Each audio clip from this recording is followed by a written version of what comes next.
How Hi, are you? Lin Manuel. Hi, how are you? I'm a singer-songwriter from Singapore. Nice to meet you. And nice to meet you. My name is Kewei, and I'm actually wearing a traditional Colombian outfit. This Very one. nice. Yeah, it was Beautiful. actually gifted from the Colombian embassy to us because they knew I was going to talk to you. So they're Oh, that's super amazing. excited about this movie. Yeah. So I know you traveled to Colombia with your dad also on a research trip for this show. So what was the most memorable experience for you? Well, first of all, Colombia is gorgeous, and we went to all different places. We went to the cities of Cartagena and Bogota. We went to a tiny town called Barichara up in the mountains. But my favorite, and I say this to you, having done many interviews, is we went to a place that had 73 different varieties of coffee, and we did a coffee Oh, tasting. you're a coffee Um, person. Yes, and Colombian coffee is some of the best in the world, and Yeah. so that was a really special moment on our trip. Nice. And okay, I am a huge fan of Hamilton. I watched it in London in 2019. Thank you. I'm like know all the words to your songs, watched all the BTS documentaries and interviews on YouTube, kind of fan, okay? So, and the songs in Encanto, they are so representative of your style, like introducing multiple characters through song, and you blend all their musical motifs into one big song. Like we have the we don't talk about Bruno and all that. So I feel this is really your expertise. So how do you do it and what do you look out for? Oh, well, thank you. That means a lot, coming from a fellow songwriter. But also, I think that, for me, the fun of writing about a family and having 12 major characters meant I had the opportunity to introduce as much variety as possible.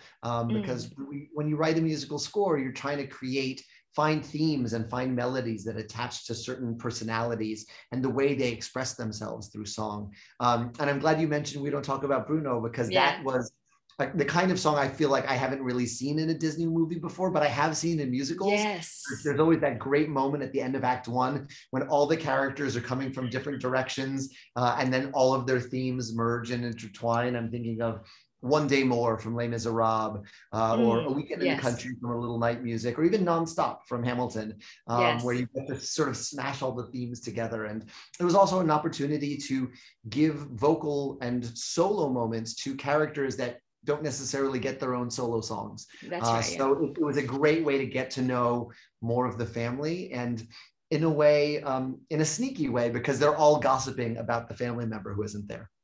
Yeah. So actually that song reminds me of The Rumor It Happens. It's like Oh, the really? song that no one talks about, but you have to talk about it.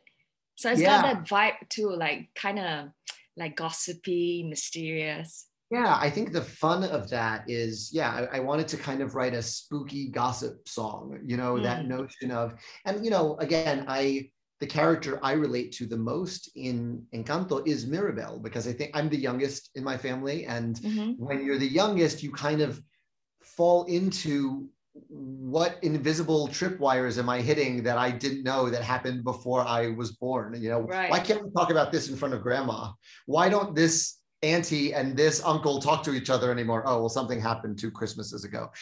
You're Right. always kind of on a discovery for the stories that happened before you were born. And Mirabelle is on a version of that. And We Don't Talk About Bruno is great because she's gathering intel and we're getting to know her family in Yeah. kind of a secret way.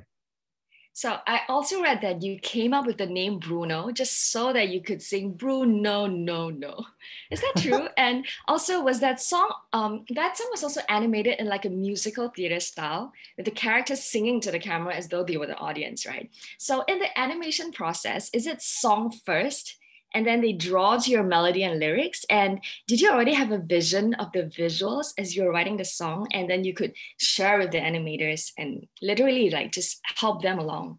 Well, actually, the joy of first of all, the joy of starting at the beginning of this process with the Encanto creative team was that process was really fluid. Sometimes Mm, I would write a song first and they would begin to animate it. And sometimes the visuals they came up with would inspire my writing. It really is like writing for musical theater, except there's more cooks in the kitchen. And, right. and hopefully you're creating an environment where the best idea in the room wins. I definitely pitched We Don't Talk About Bruno as an Yeah. opportunity to get to know more of the family in sort of secret and not so secret moments.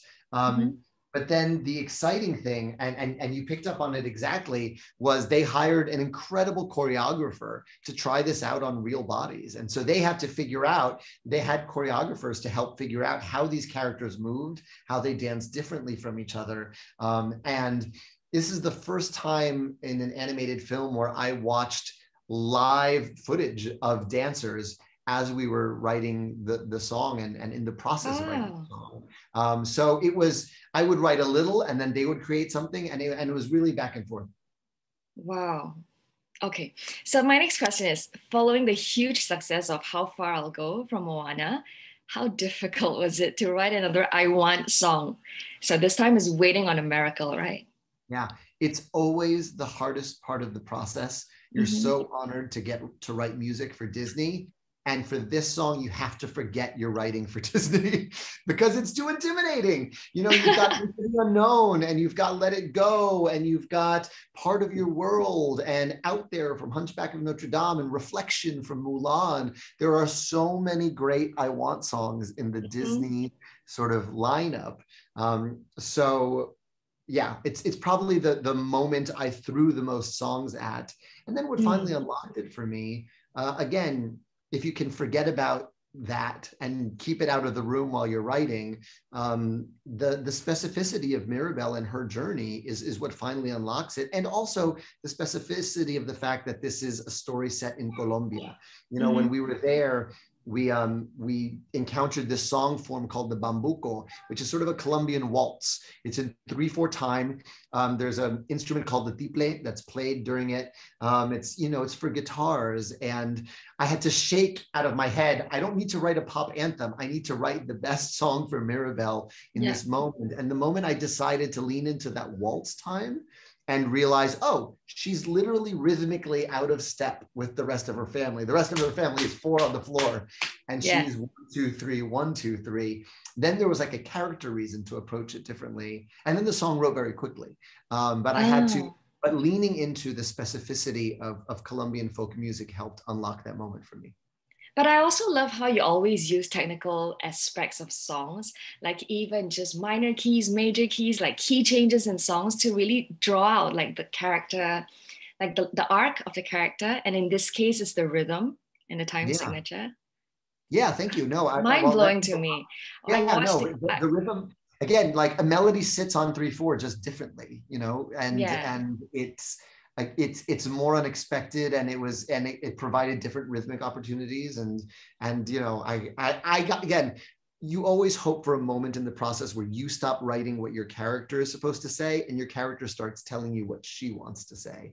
And for me, that muse sitting on your shoulder. Yeah, for me, that moment was, I'm ready, come on, I'm ready, I've been patient instead. That felt like both Mirabel's plea to her family and Mirabel's plea to me, like, write my song. Like, I know what I need to say. I know what I want. And that was a very exciting moment in the process. Amazing. So am I right to say that the first song was the Family Madrigal song, and then the last song that you wrote was the finale song? Yes. And sometimes you kind of make a promise that you have to fulfill. The Family Madrigal I wrote really out of necessity. I knew that this movie wouldn't work if we didn't understand who everyone was, how they were related, and their special gifts. And I wrote that knowing that I would be revising it the entire time we were working on the movie, because character names changed, powers changed. You know, I think at one point Dolores had Mirabel's mom's power, and we swapped that. You know, you swap what works the best. But it was important as a cheat sheet for all of us to have on the board so that we could work from it. And that was really exciting. And then as you continue to work on the score, you bring it back to your opening number, because your opening number is setting up everything. So when I wrote Dos Oruguitas and finally found the origin story of Abuela and the very painful story behind the miracle, I went back and rewrote Abuela's section of the opening number, and she's saying, we swear to always protect, and that's the melody of Dos Oruguitas. Oh, yeah, I love that. But it's somewhere inside her, and it's the way in which she expresses herself musically. But the origin tune will happen later. Yes. that blending of motifs. Okay, one last question I have for you. In the spirit of Encanto, would you rather live a life with magic or without? Oh man, I probably share this sentiment, but I think the fact that we get to write music for a living is magic.